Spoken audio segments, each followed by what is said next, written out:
মোহব্বতের সাথে জবাবটা দিবেন। আসসালামু আলাইকুম ওয়া রাহমাতুল্লাহ। ইন্নাল হামদালিল্লাহ নাহমাদুহু ওয়া নাস্তাঈনুহু ওয়া নাস্তাগফিরুহু ونعوذ بالله من شرور أنفسنا ومن سيئات أعمالنا من يهده الله فلا مضل له ومن يضلله فلا هادي له ونشهد أن لا إله إلا الله وحده لا شريك له ونشهد أن سيدنا وشفيعنا وحبيبنا ومولانا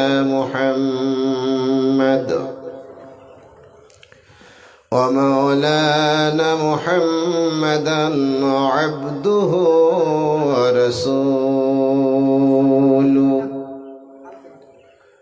أما بعد فإن خير الحديث كتاب الله وخير الحدي حدي محمد صلى الله عليه وسلم وشر الأمور محدثاتها وكل محدثة بدعة وكل بدعة ضلالة وكل ضلالة في النار. الذي أرسله بالحق بشيرا ونذيرا وداعيا إلى الله بإذنه وسراجا منيرا. فقد قال الله تبارك وتعالى في كلامه المجيد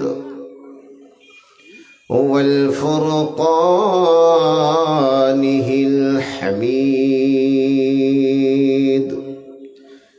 أعوذ بالله من الشيطان الرجيم. بسم الله الرحمن الرحيم. ولقد جرعنا لجهنم كثيرا من الجن والإنس لهم قلوب لا يفقهون بها ولهم أعين لا يبصرون بها ولهم آذان لا يسمعون بها أولئك كالأنعام بل هم أذل أولئك هم الغافلون.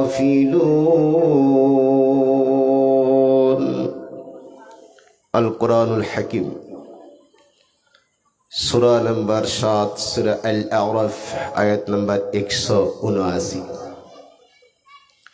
وقال النبي صلى الله عليه وسلم في حديثه مبارك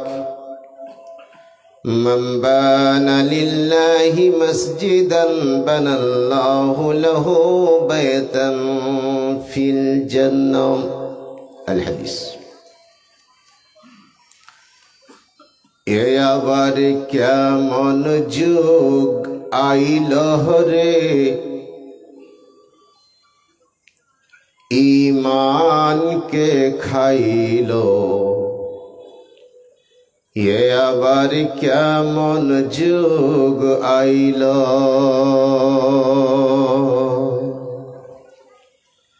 जुबक जुबतीर मोबाइले जुबक जुबतीर मोबाइले चलছে শুধু हेलो এ আবার কেমন যুগ আইলো রে ईमान के खाइलो ये आबार केमन जुग आइलो रंग नम्बर फोन करिल रिसीव करिल मेये रंग नम्बर फोन करिल रिसीव करिल मेये प्रथम लग्ने प्रेम काहिनी उठालो जमिए और द्वितीय लग्ने प्रेम आगुने द्वितीय लग्ने प्रेम आगुने दुजन के पुराइलो ये आबार केमन जुग आइलो रे ईमान के खाइलो ये आबार केमन जुग आइलो नारी गेल মতিঝিল পার্কে এনজয় করিবে তাই এ নারী গেল মতিঝিল পার্কে এনজয় করিবে তাই সঙ্গে আছে চাচারা ভাই আর আছে বোনাই আর রাত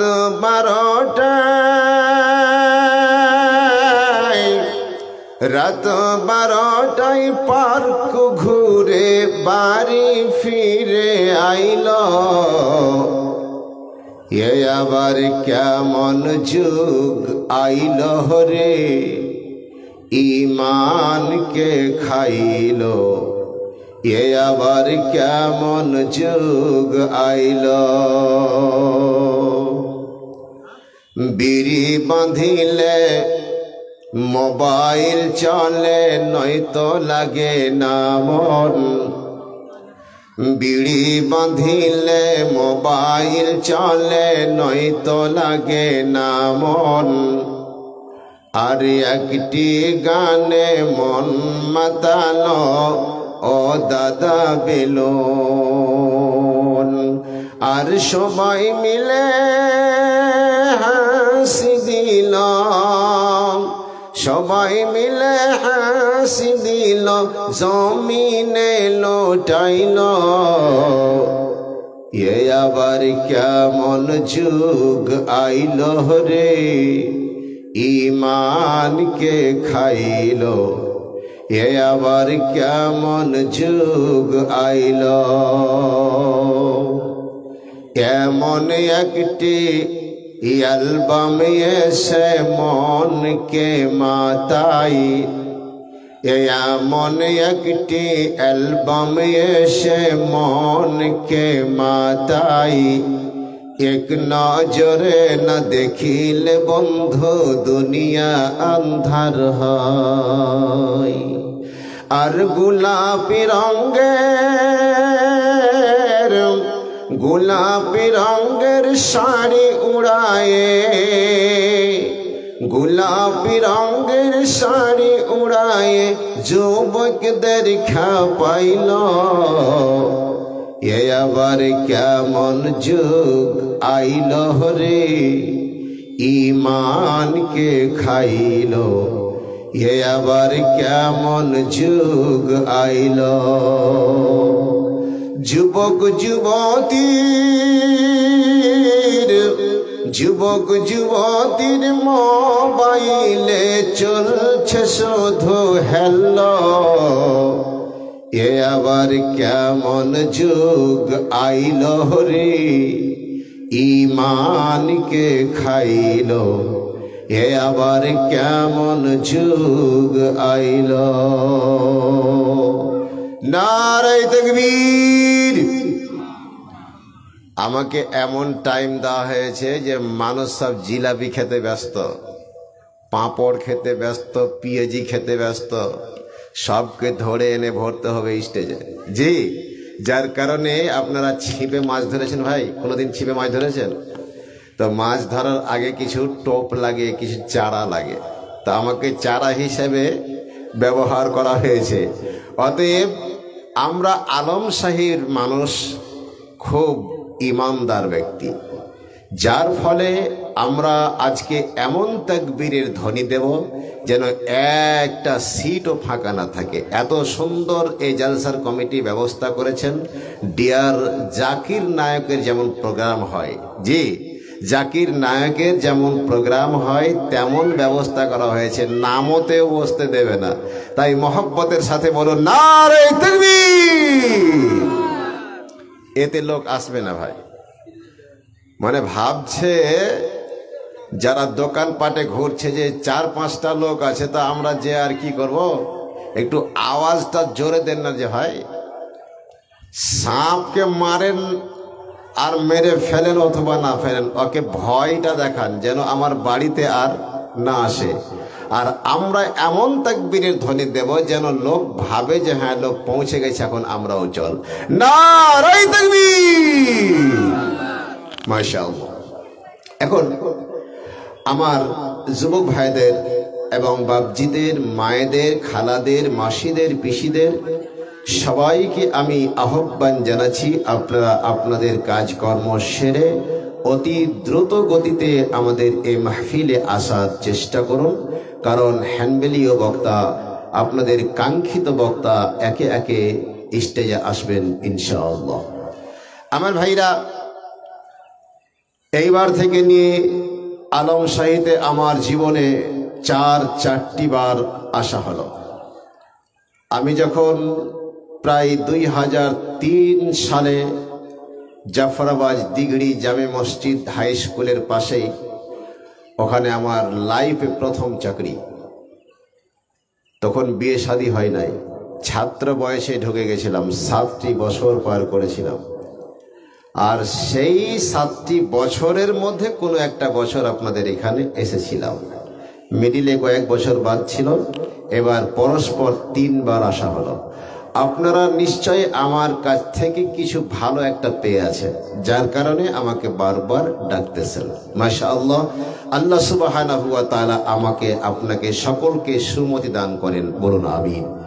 আমার ভাইরা, আজকের সাবজেক্ট অসম্পূর্ণ হয়ে থেকে যাবে।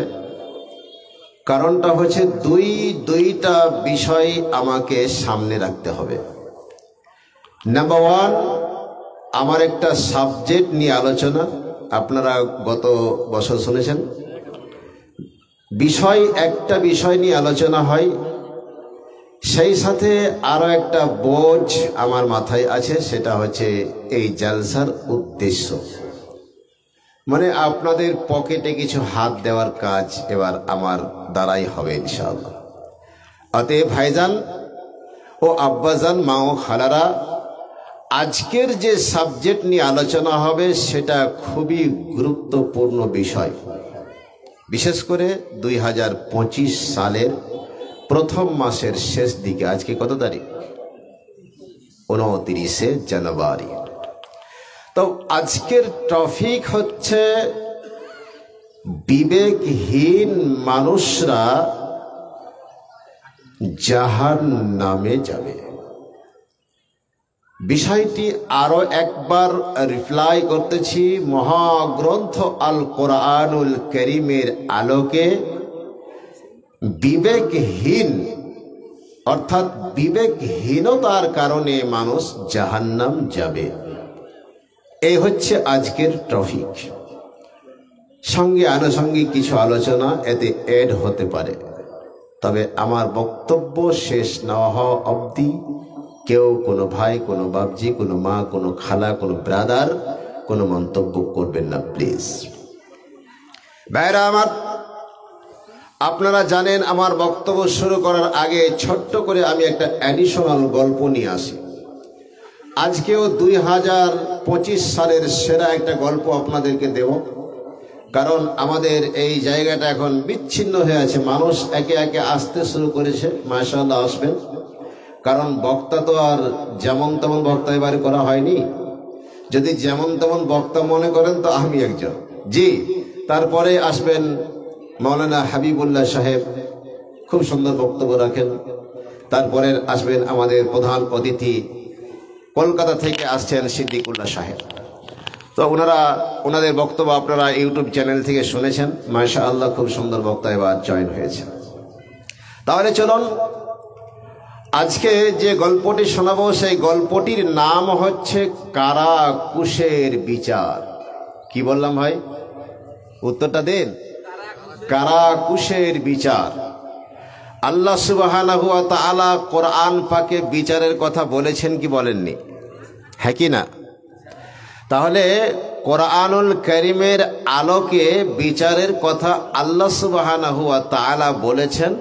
আর আমার গল্পটি হচ্ছে যদিও অ্যাডিশনাল গল্প হয়, হাদিস ও কোরআনের গল্প, এটা নয়, তার বাইরে, তারপরেও কোরআনুল কারীমের আয়াত দিয়ে আমি সেই বিচারকে সেটিং করব, যে বিচারটা সত্যিকারে হয়েছে না অসত্যিকারে হয়েছে, এর ফয়সালা আপনাদের কাছে আমি চাইব। গল্পটি হলো, কারাকুশ একজন বিশাল বড় এলাকার বাদশা।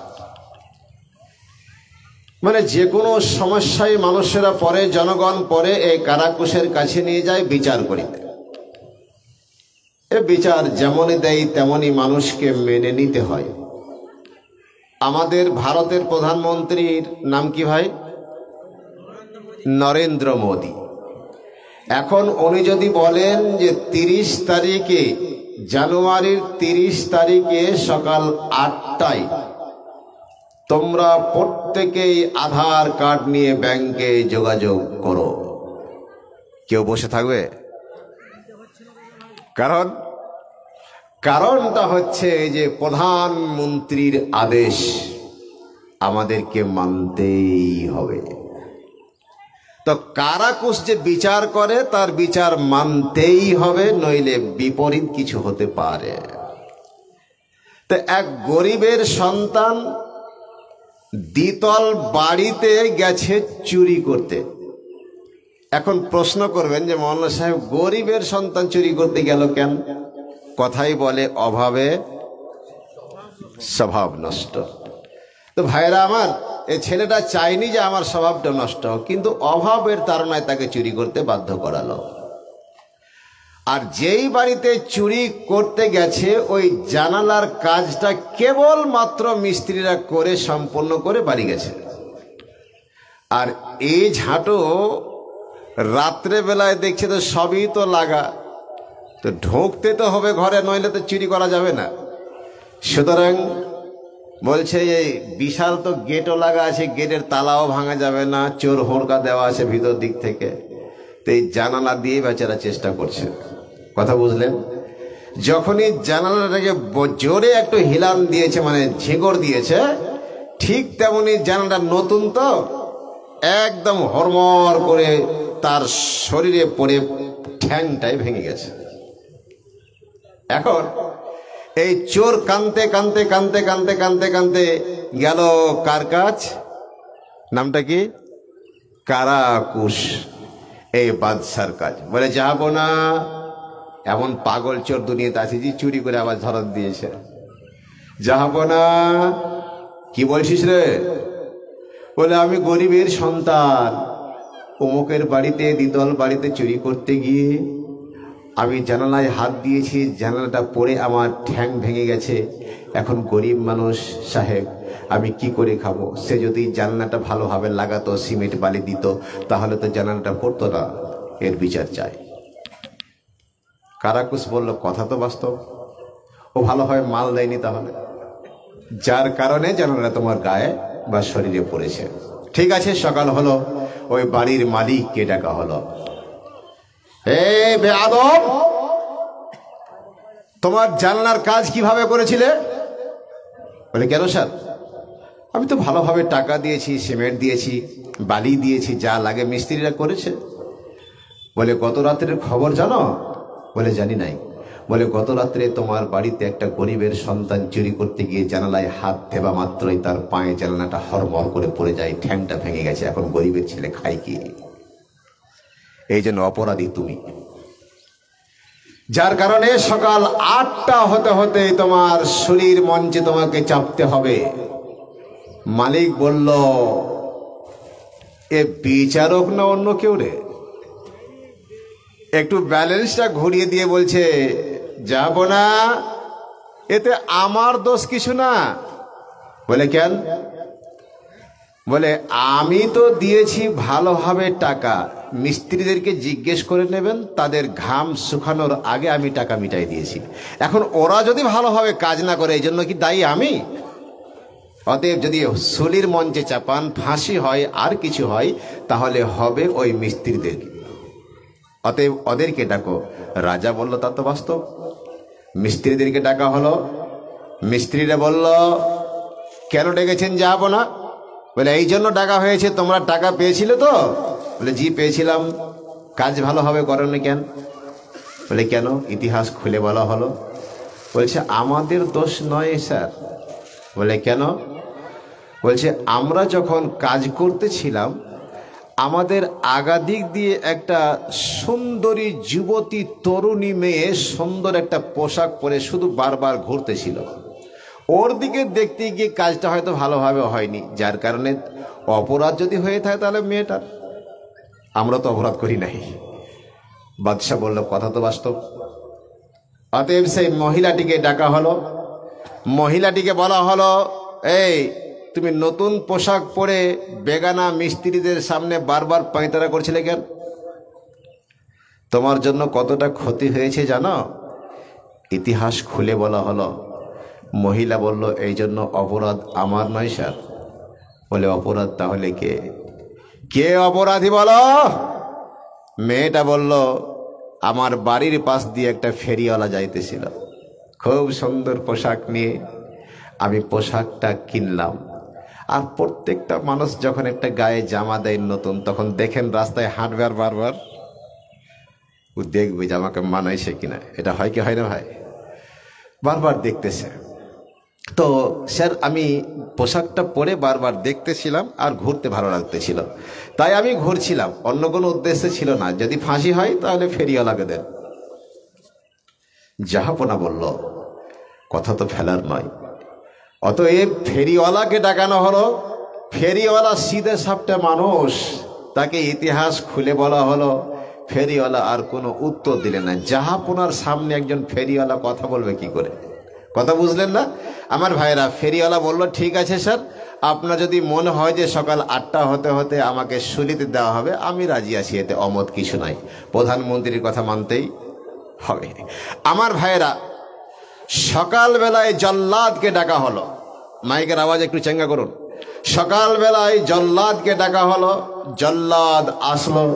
জল্লাদ এসে তাকে শুলির মঞ্চে চাপানো হলো। শুলির মঞ্চে এই ফেরিওয়ালা চেপে আছে আর মনে মনে আল্লাহ সুবহানাহু ওয়া তাআলাকে ডাকতেছে এবং বলতেছে, লা ইলাহা ইল্লা আনতা সুবহানাকা ইন্নী কুনতু মিনাজ জালিমিন। আমার ভাইরা, এই দুয়ার এত পাওয়ার যে আপনি পৃথিবীর মাটিতে যে কোনো বিপদে থাকুন না কেন, আল্লাহে, আল্লাহর কসম করে বলছি, আপনাকে আল্লাহ সুবহানাহু ওয়া তাআলা সকল বিপদ থেকে রক্ষা করবেন। বলুন আলহামদুলিল্লাহ। তাই তিনি বলতেছেন, লা ইলাহা, আপনারা বলুন, লা ইলাহা ইল্লা আনতা সুবহানাকা ইন্নী কুনতু মিনাজ জালিমিন। দোয়া পড়তেছেন, এদিকে জল্লাদ টানছে তো ওপরে মাথা ঠেকে যাচ্ছে। পা আর ছাদের মাথায়, মানে ফেরিওয়ালাটা এত লম্বা যে আর ফাঁসি দেওয়া হয় না। কথা বুঝলেন?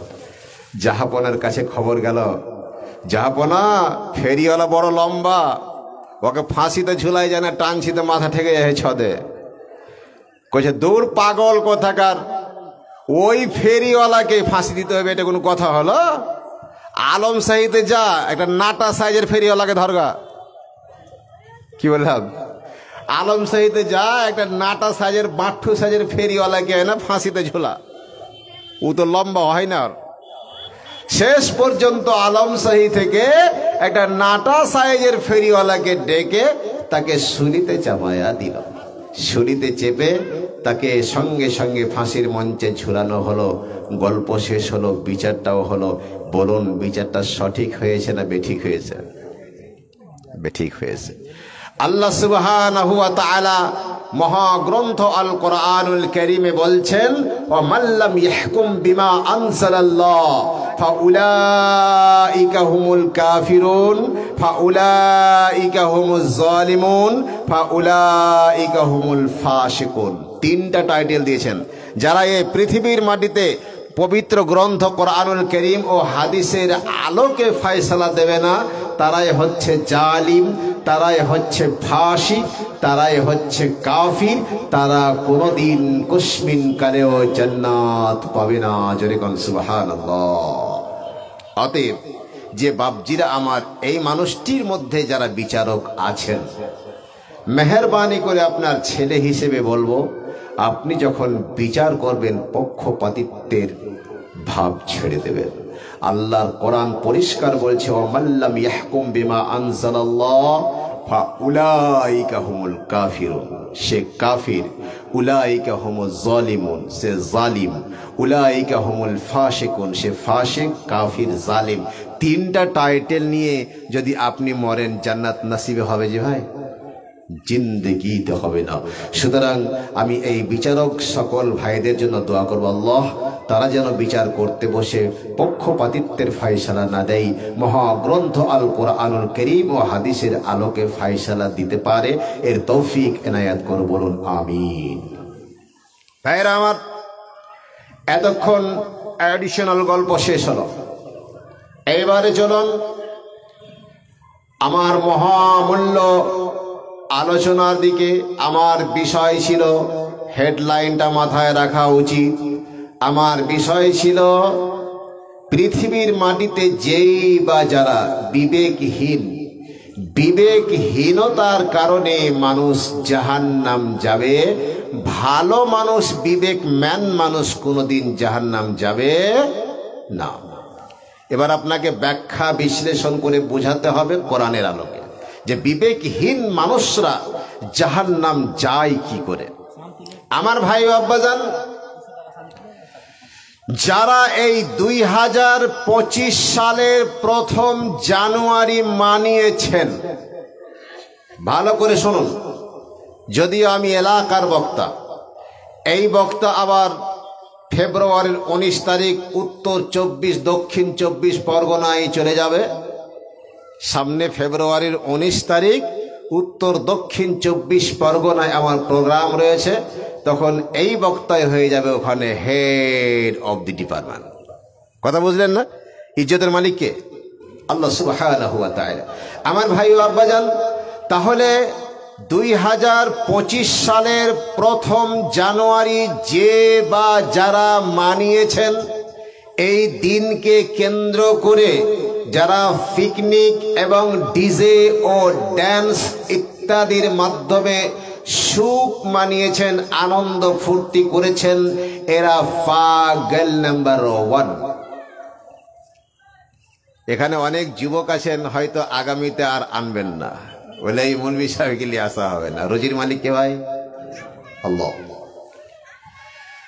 তারাকে যদি আমি কোরআনুল কারীমের আলোকে পাগল প্রমাণ করতে না পারি, ওয়াল্লাহি আল্লাহর কসম করে বলছি, সামনে চলছে মিডিয়া, এই বক্তব্য শুধু আলম শাহীর মাটিতেই থেকে যাবে না, এই বক্তব্য চলে যাবে পৃথিবীর আনাচে কোনাচে, পৃথিবীর দিক দিগন্তরে আমার বক্তব্য ছড়িয়ে যাবে। বড় বড় শাইখুল হাদিসরা এই বক্তব্য আমার শুনবেন। আমার ভাই আব্বাজান, তারা পাগল নাম্বার 1। বলে পাগল নাম্বার 1 কি করে হয়? আমি 1 জানুয়ারি জলসা করে আসতেছিলাম মালদা সাইড থেকে, তো একটা যুবক এমনভাবে হোলি খেলা আছে, বুঝতে পারলেন, পিছন দিকের যে প্যান্ট মেন বর্ডার দিয়ে যে সিলাইটা থাকে পিছন দিকের, ওই বর্ডারের 4-5টা সিলাই কেটে আছে। এখন বর্ডারের 4-5টা সিলাই যদি কেটে থাকে আর ভিতরে যদি ওই সূত্রটা না থাকে, তাহলে কি দেখা যায় বুঝতে পারছেন তো? ওর মেন স্কিন দেখা যাচ্ছে, অথচ ওর কোনো খেয়াল নাই, কারণ পচা পানি খেয়ে আছে। ওকে জিজ্ঞেস করলাম আমি, ভাই শোনো শোনো শোনো, তোমার তো চেহারা দেখে মনে হচ্ছে তুমি বড় লোকের ভদ্রলোকের ছেলে, তো তোমার নাম কি? কইছে আশরাফুল হক। নাম কত সুন্দর জি, আশরাফুল হক। তো তোমার এই কেন দাসারে ভাই, তুমি কেন এত আনন্দ করছো? কিছু টাকা পেয়েছো নাকি? কইছে টাকা পাইনি আর জানেন না? বলে না জানি না ভাই, একটু জানাও। কইছে নিউ ইয়ার ফার্স্ট ডে।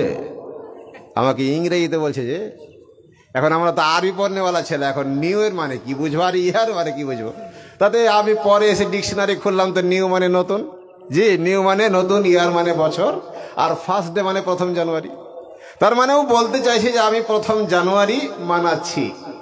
আমার ভাই আব্বাজান, তাহলে আমি বলতে চাইছি যারা 1 জানুয়ারিকে কেন্দ্র করে ডিজে বাজালেন, যারা পিকনিক করলেন, ড্যান্স করলেন, এরা পাগল ছাড়া আর কিছু হতে পারে না।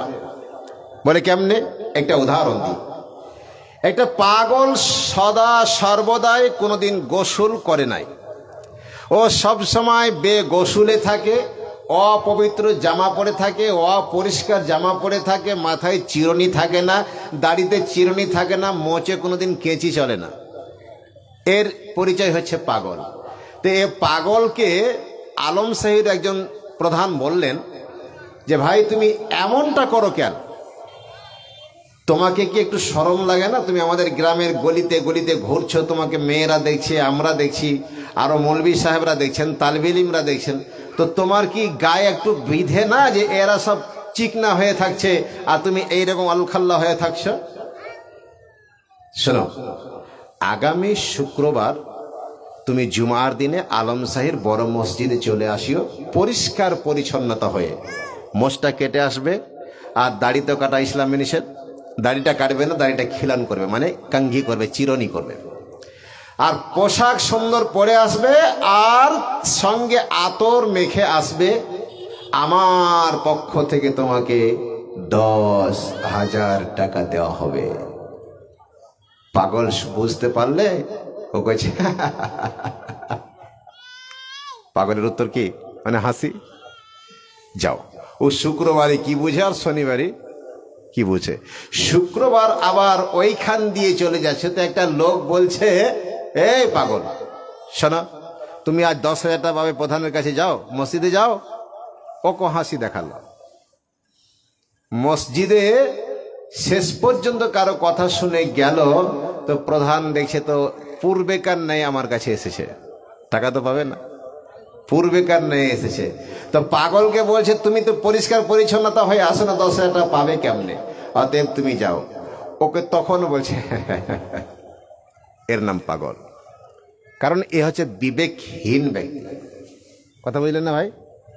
বিবেকহীন ব্যক্তি যাকে আমরা পাগল বলতেছি। যারা 2025 সালের 1 জানুয়ারি মানিয়েছে, এরা আবার কোন পাগল? এদেরকে একটু দেখি রিপ্লাই করে, এদেরকে দেখি একটু রিপায়ারিং করে, একটু ফুটামাটা হয়ে গেছে নাকি ওদের ব্রেনটা, একটু ঠিক করে দিই, ঝাল করে দিই। আমার ভাইয়েরা ও আব্বাসানেরা আমার, আচ্ছা এবার আপনি বলুন, আরো একটা উদাহরণ দিয়ে আমার বক্তব্য নিয়ে যাব, খুব গভীর জ্ঞানে বক্তব্য শুনতে হবে। ভাইয়েরা আমার ও আব্বাসানেরা আমার, আল্লাহ সুবহানাহু ওয়া তাআলার পক্ষ থেকে, এটা উদাহরণ দিচ্ছি, আল্লাহ সুবহানাহু ওয়া তাআলার পক্ষ থেকে একজন ব্যক্তির কাছে ফোন আসলো যে হে আব্দুল জব্বার,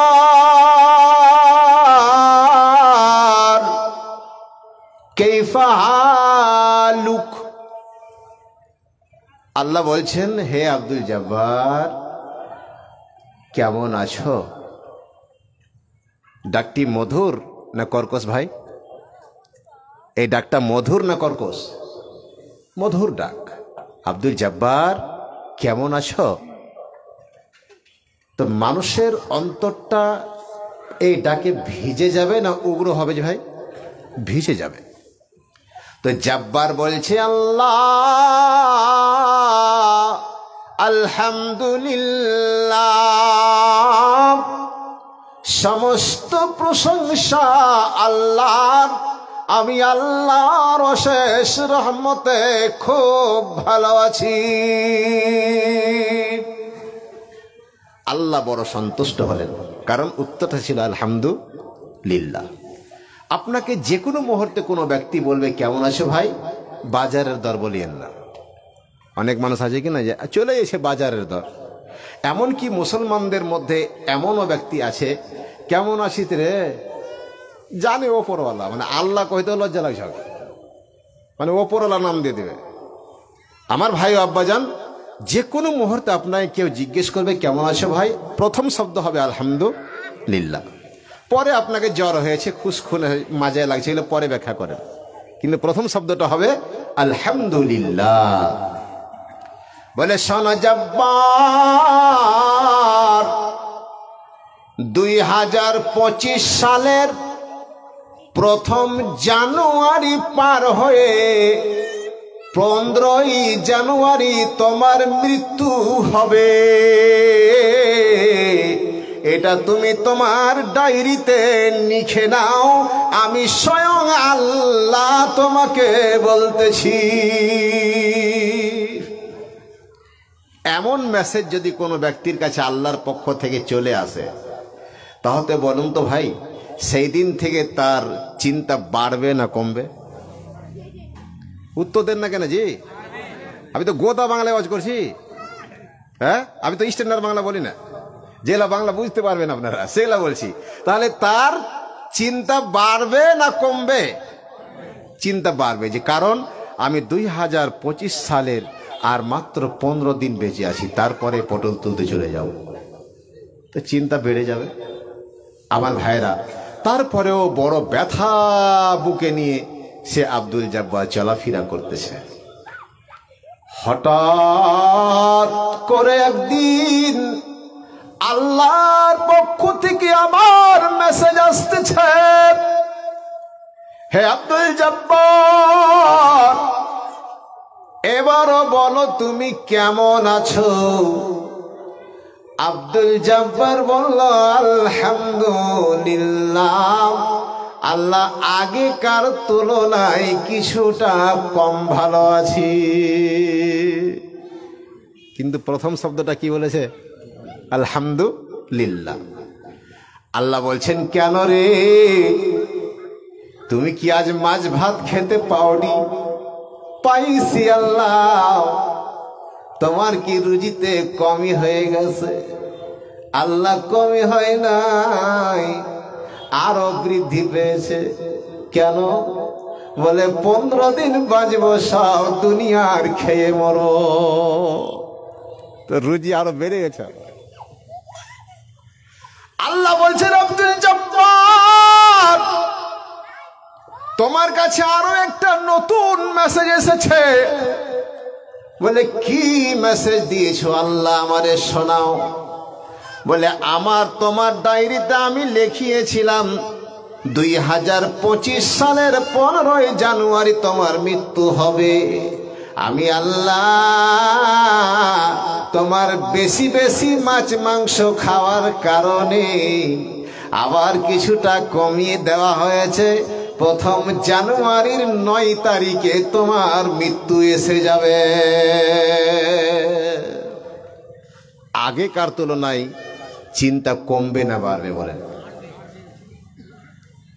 খুব ধ্যান দিয়ে শুনুন। আগেকার তুলনায় চিন্তা আরো বাড়বে, কারণ মরণটা আরো কাছে এসে গেল। আচ্ছা বলুন ভাই, পৃথিবীর মাটিতে কোনো মানুষ মরতে চায় যে? যারা 80 বছরের বুড়া তারাও কলপ লাগায়। তার মানে যে যেন এখনো লোক আমাকে চ্যাংরা বলে। উদ্দেশ্য তো তাই। 70 বছরের বুড়ো দাড়িতে কলপ লাগাইতেছে আর মাথার চুলে কলপ লাগাইতেছে, মনে হচ্ছে যেন এ 17 বছরের যুবক। তার চুলটা প্রমাণ করতেছে, কিন্তু গায়ের স্কিন গুলো ব্যাঙের চামড়ার মতো ঝুলে গেছে। ওরে 70 বছর বুড়ো রে, আল্লাহ বলছেন আমার দেওয়া স্কিনে কলম চলবে না। এই আব্দুল জব্বারের চিন্তা আরো বেড়ে গেল, কারণটা হলো মরণটা কাছে এসেছে। চিন্তা বেড়ে গেল। আমার ভাই ও আব্বাজান, শেষ পর্যন্ত এই বেচারা চিন্তায় চিন্তিত হয়েই থাকলো। এখান থেকে আমি একটা ইস্টাসিন রেখে দিলাম। এবার আপনি বলুন, যারা 2025 সালের নিউ ইয়ার ফার্স্ট ডে, যারা 2000 নতুন সালের 1 জানুয়ারি মানাচ্ছে, আর ডিজে নিয়ে কত রকমের ড্যান্স চলছে, আর কত রকমের পিকনিক, কত রকমের আনন্দ, কত রকমের যে ড্যান্স করছে রে ভাই। আচ্ছা বলুন তো, এই পাগলরা কি বুঝে নতুন বছরের প্রথম দিন মানে আনন্দের দিন? ওরে পাগল, ওটা আনন্দের দিন নয়, আনন্দের দিন নয়। তোমার জীবনের একটা বছর কমে গেল। যেরকম সুবহানাল্লাহ, তোমার জীবনের একটা বছর কমে গেল। ওই আব্দুল জব্বারের মতো উচিত ছিল তোমার চিন্তা করা, হে আল্লাহ, আমি বাঁচতাম 15 বছর, আমার হয়ে গেল মাইনাস হয়ে 14 বছর। ওখানে আনন্দ করা দরকার না শোক দিবস পালন করা দরকার? চিন্তা করা দরকার। অতএব এরা পাগল নয় জি ভাই, যারা নতুন বছরের নতুন দিনকে 1 জানুয়ারিকে যেভাবে প্রাধান্য দিচ্ছে, এরা পাগল প্রমাণ হলো কি হলো না? আমার ভাই আব্বাজান, এবারে আপনি আসুন, আমার বিষয় হচ্ছে বিবেকহীনতার কারণে মানুষ জাহান্নাম যাবে। আর এই সব যারা আচরণ করছে এরা হচ্ছে বিবেকহীন ব্যক্তি। এবার এরা যে বিবেকহীন ব্যক্তিরা জাহান্নাম যাবে, তার দলিলটা কোথায়? আজকে আলম শাহীর মাটি, ইমানদারের ঘাঁটি। আজকে ইনশাআল্লাহ আজিজ আমরা দলিল নিয়ে ছাড়বো আপনার কাছে। আচ্ছা, আমি যে বছর থেকে আসতেছি বিনা দলিলে কথা বলেছি এর আগে? বিনা দলিলে কথা বলিনি, আজকেও বলবো না ইনশাআল্লাহ। এই জন্য আগেই কোরআন চেয়ে নিয়েছি ভাইয়ের কাছে। আমার ভাইয়েরা, তাহলে চলুন, বিবেকহীন মানুষরা কি করে জাহান্নাম যায়। আমার ভাইয়েরা, আল্লাহ সুবহানাহু ওয়া তাআলা মহাগ্রন্থ আল কোরআনুল কারীমের মাঝে ঘোষণা দিয়ে তামাম পৃথিবীর মানুষদের কর্ণকুহরে ধাক্কা দিয়ে আল্লাহ পাক বলে দিয়েছেন, সূরা নাম্বার 7, সূরা আল আরাফ, আয়াত নাম্বার 179। অ্যান্ড্রয়েড মোবাইল থাকলে এখনই সার্চ করে দেখুন। আল্লাহ সুবহানাহু ওয়া তাআলা বলেন, ওয়ালাকাদ জারানা লিজাহান্নামা কাসীরাম মিনাল জিন্নি ওয়াল ইনস লাহুম কুলুবুন লা ইয়াফকাহুনা বিহা ওয়ালাহুম আযানুন লা ইয়াসমাউনা বিহা ওয়ালাহুম আয়ুনুন লা ইউবসিরুনা বিহা উলাইকা কাল আনআম। আমার আব্বাজান, ও মাও, খালা, মাসি ও পিসিরা, আপনারাও ভালো করে মহাগ্রন্থ আল কোরআনুল কারীমের আলোচনা শুনুন। আমি অন্য কোন জায়গা থেকে 50 গল্প করি নাই। মহাগ্রন্থ আল্লাহ সুবহানাহু ওয়া তাআলার কোরআন থেকে আলোচনা শুরু করতেছি। আল্লাহ পাক বলতেছেন, ওয়ালাকাদ জারানা লি জাহান্নামা কাসীরাম মিনাল জিন্নি ওয়াল ইনস। আপনারা জানেন জিন মানে জিন জাতি আর ইনসান মানে মানুষ। মহান আল্লাহ সুবহানাহু ওয়া তাআলা বলছেন, আমি জাহান্নামের জন্য বেশিরভাগ মানব এবং জিন সম্প্রদায়কে সৃষ্টি করিয়াছি। যখন সুবহানাল্লাহ।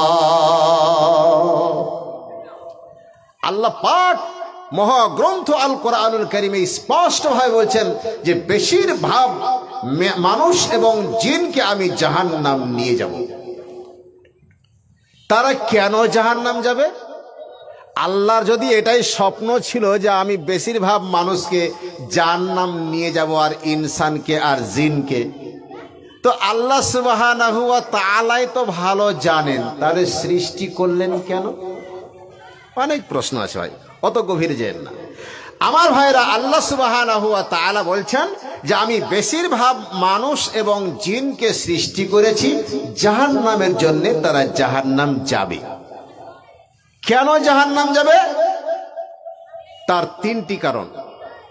এক একটি করে কারণগুলো আপনারা আজকে নিয়ে যান। আল্লাহ পাক বলতেছেন, লাহুম কুলুবুল লা ইয়াফকাহুনা বিহা।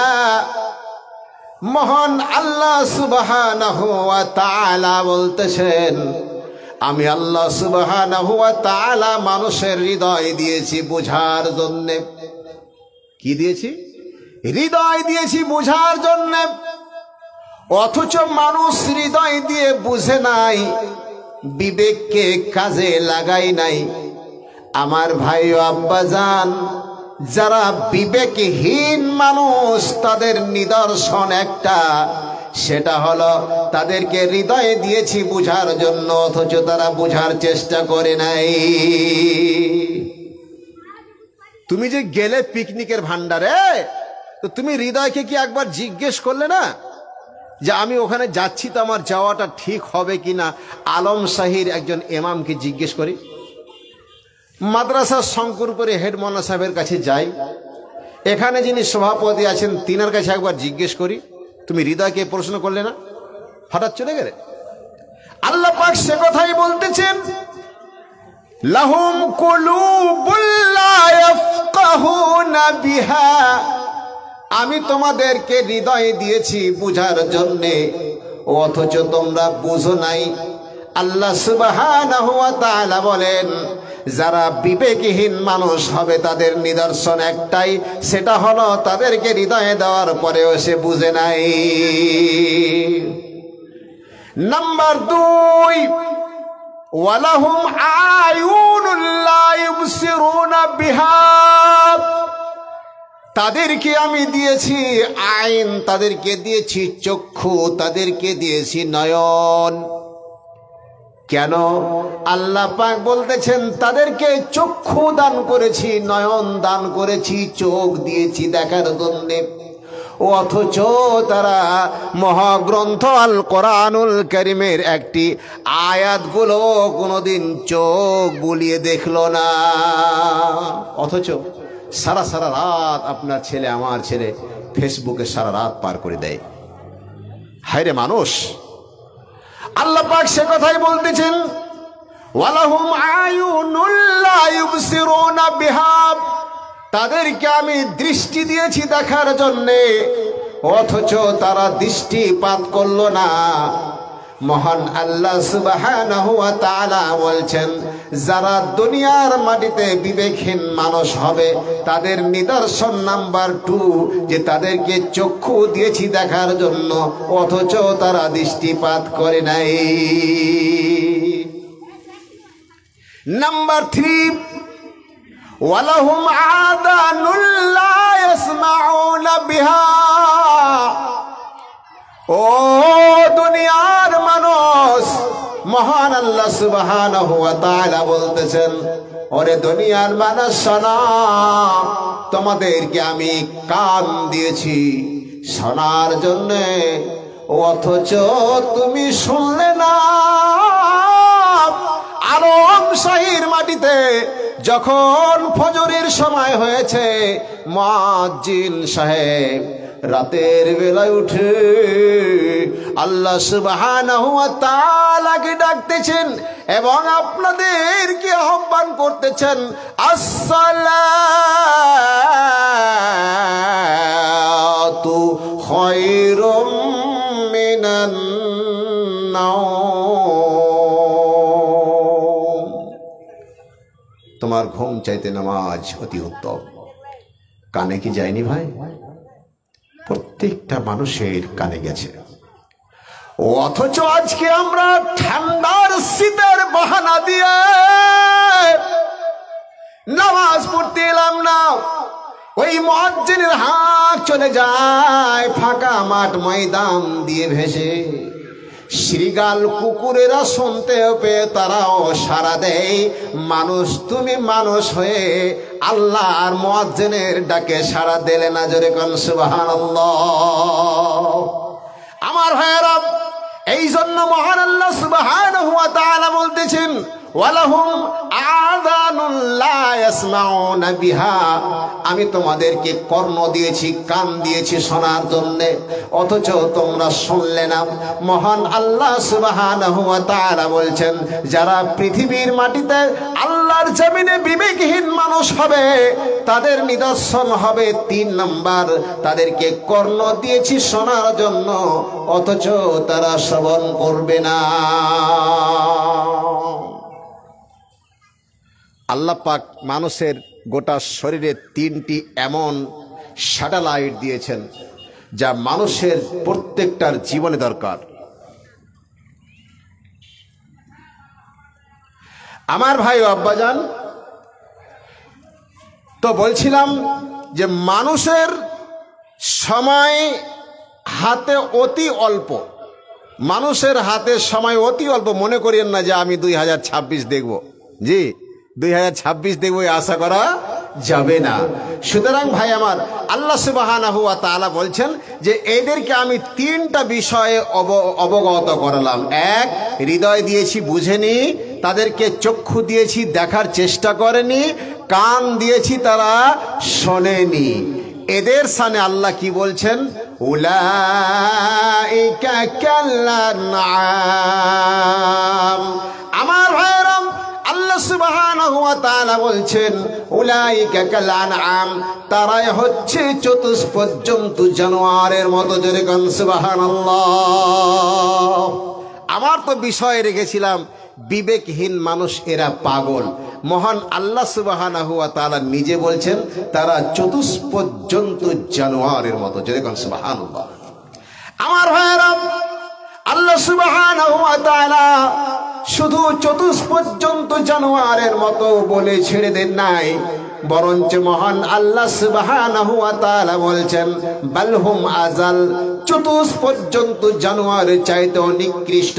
মহান আল্লাহ সুবহানাহু ওয়া তাআলা বলছেন উলাইকা হুমুল গাফিলুন, এই মানুষরা গাফলাতির কারণেই জাহান্নাম যাবে। তাহলে মানুষ, বিবেকহীন মানুষ, গাফলাতের কারণেই মানুষ জাহান্নাম যাবে। এটা মহাগ্রন্থ আল কোরআনুল কারীম থেকে তা প্রমাণ পেয়ে গেলাম। সূরা নাম্বার 7, সূরা আল আরাফ, আয়াত নাম্বার 179। হাতে কিন্তু চিঠি এসে গেছে, বুঝতে পারছেন তো?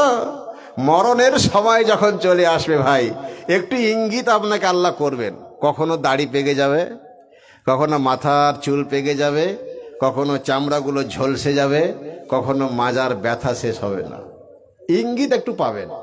তো আমার সময় মোটামুটি আর 50 মিনিট মতো, এখন কাজ অনেক বাকি, জি কাজ অনেক বাকি।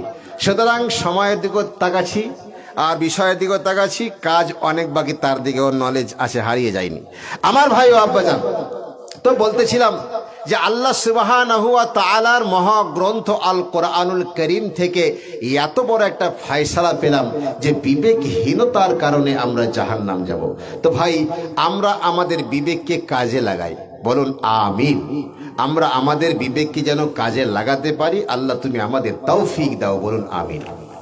আচ্ছা বলেন, আল্লাহ সুবহানাহু ওয়া তাআলা মহাগ্রন্থ আল কোরআনুল কারীমে যে কোরআনুল কারীম থেকে আমি প্রমাণ করলাম যে বিবেকহীন মানুষেরা জাহান্নাম যাবে, সেই মহাগ্রন্থ আল কোরআনুল কারীমে সূরা নম্বর 8 সূরা আনফাল আয়াত নম্বর 2, 3, 4, আয়াত নম্বর 2, 3, 4 মহান আল্লাহ সুবহানাহু ওয়া তাআলা বলছেন, ওই ব্যক্তিরা কোনো দিন ঈমানদার হতে পারে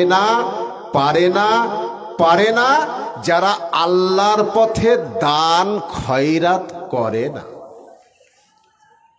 বলে এটাও কোরআনে আসে নাকি? মনীষা চেহাবেল্লা কইছেন তো আমি যে প্রমাণ দিলাম যে হয় সূরা আনফাল সূরা নম্বর 8 সূরা আনফাল আয়াত নম্বর 2, 3, 4 দেখেন, ওয়া মিম্মা রাযাকনাহুম ইউনফিকুন। আল্লাহ বলছেন মুমিনদের বৈশিষ্ট্যের মধ্যে 2টা বৈশিষ্ট্য অরিজিনাল থাকবে। তার মধ্যে একটা বৈশিষ্ট্য হচ্ছে আল্লাযীনা ইউকিমুনাস সালাহ, তারা নিশ্চয়ই সালাত কায়েম করবে, ওয়া মিম্মা রাযাকনাহুম ইউনফিকুন, আর তারা আমার পথে খয়রাত করবে। এটাও কোরআন। তাহলে কোরআনের ওই সূরা আরাফের যে আয়াত দিয়ে ব্যাখ্যা করে আপনাকে বোঝালাম, সূরা আনফালের ততটা ব্যাখ্যা এখনো দিই নাই।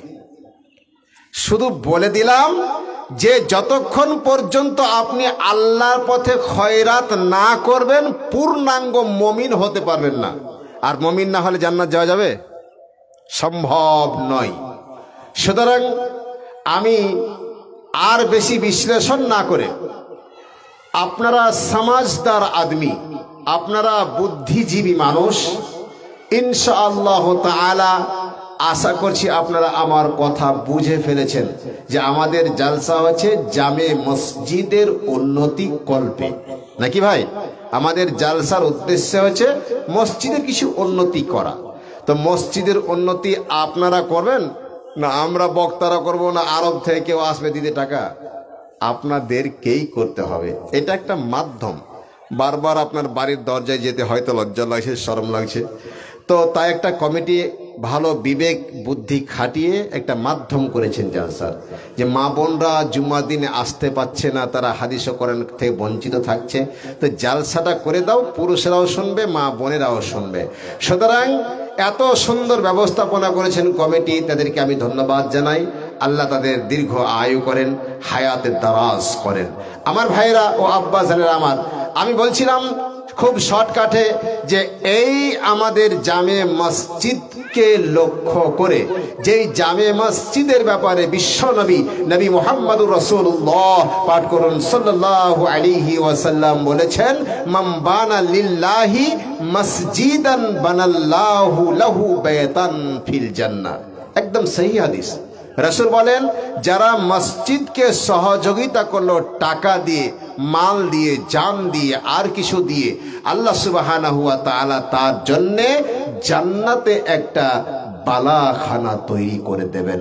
তো আল্লাহর জান্নাতে বালাখানা আপনার জন্য তৈরি হোক এমন কোন ব্যক্তি আছেন যে না হোক? এটা আছে কি? হোক, এটা সবাই চায়। তো আল্লাহর মসজিদে একজন ভাই দেখাবেন যে আমি আল্লাহর ওয়াস্তে আপনার আলোচনা শুনে কোরআন থেকে আমার অন্তরটা ভিজে গেছে, আমি আল্লাহর বান্দা হতে চাই, আল্লাহর প্রিয় বান্দা হতে চাই, আমি মসজিদকে ভালোবাসি, রাসূলকে ভালোবাসি, কোরআনকে ভালোবাসি, আলেম ওলামাদের ভালোবাসি, এই জন্য আমি 10,000 টাকা দান করলাম আল্লাহর মসজিদে। এমন কোন একজন ব্যক্তি আছেন?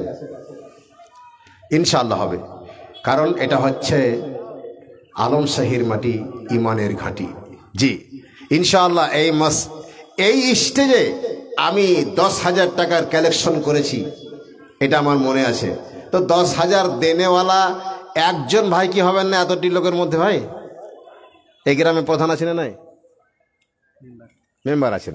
তাহলে মেম্বার সাহেব উনি কি এখানে আছেন? যদি না আছেন তাহলে আওয়াজ অবশ্যই পাচ্ছেন।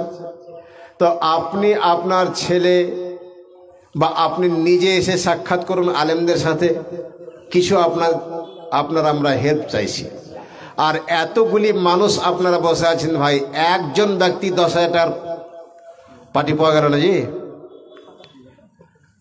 আমাদের পার্শ্ববর্তী গ্রাম অদ্বৈতনগর গ্রাম যেখানে অল্প দিনে একটা মহিলা মাদ্রাসা খোলা হয়েছে, সেখানে 500-রও অধিক মহিলারা পড়তেছে। এই কয়েকদিন আগে জলসা হলো, 17 লক্ষ টাকা। কত বললাম? 17 লক্ষ টাকা। এই টাকাগুলো আসলো কোত্থেকে? আরব থেকে, আমরাই দিয়েছিলাম। তো ভাইজান, জালসা আপনারা করেছেন, আপনারা জানছেন যে আমাদেরকে হেল্প করতে হবে, আমাদের দান করতে হবে, তো আপনাদেরকে তো দান করতে হবে। তো একজন ভাইকে পাওয়া যাবে না যে 10,000 টাকা দান দিই মসজিদে? যদি না দেন ভাই, সকালে কিন্তু চায়ের দোকানে চা আর পান খেয়ে ফতোয়া দিয়ে না যে জয়নুল আবেদিন ঝাড়খণ্ড থেকে এসে কিছু কালেকশন করতে পারেনি, এই ফতোয়া শুনবো না আমি? আমি তো চাইছি কেঁদে কেঁদে কেঁদে কেঁদে, আপনি দেবেন না তো বক্তা দোষ। হাজি, তো একজন ভাই কমপক্ষে 10,000 টাকা, একজন ভাই আসেন না? খুব ভারী হয়ে গেল? ভারী তো কিছু না। যারা আল্লাহর বান্দা হবেন ইনশাআল্লাহ, তাদের কাছে এটা ভারী কিছু না। কারণ জান্নাত এবং জাহান্নামের বর্ণনা আপনারা বহু কোরআন ও হাদিস থেকে বহুক্ষণ ধরে আপনারা শুনেছেন। শফিকুল 10,000 টাকা। কই শফিকুল ভাই? কই? উনি লিখে গেছেন, আছেন, কাজ করছেন। আচ্ছা, শফিকুল ভাই আমার, দেখুন আল্লাহ সুবহানাহু ওয়া তাআলা এই বয়সে আমাকে কোনো জায়গাতে অপমান করেননি। যেটা আবেদন করেছি সেটা পূর্ণ হয়েই ছেড়েছে। আজকেও হয়তো মনে মনে ভাবছিলাম যে মনে হয় টোপটা মারাই ভুলই হলো।